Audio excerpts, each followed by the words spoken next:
Hi, I'm Jeff Nichols, exercise physiologist and former Navy SEAL.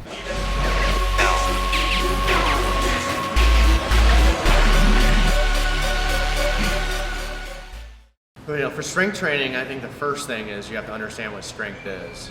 Strength isn't necessarily relative to time, well, that's where power is.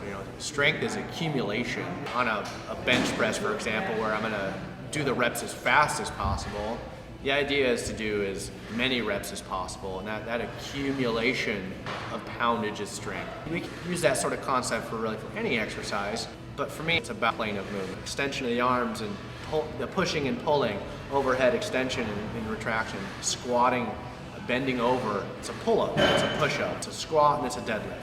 So those are very important planes of movement that I think from a strength standpoint, you need to be able to exhibit strength. So then you can train power and train endurance, because that's kind of the baseline of strength.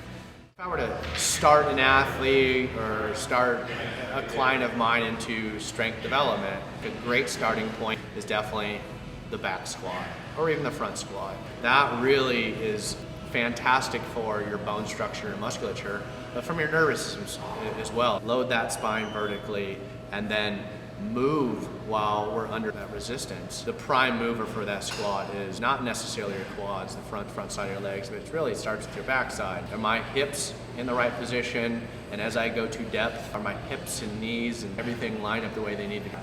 My hip joint, my knees, and my ankles, and my toes, they're all traveling in the same direction, all the way through depth and all the way back up standing. So those are for me is get the hips set, check them with the knees, ankles, and the toes, the direction of travel.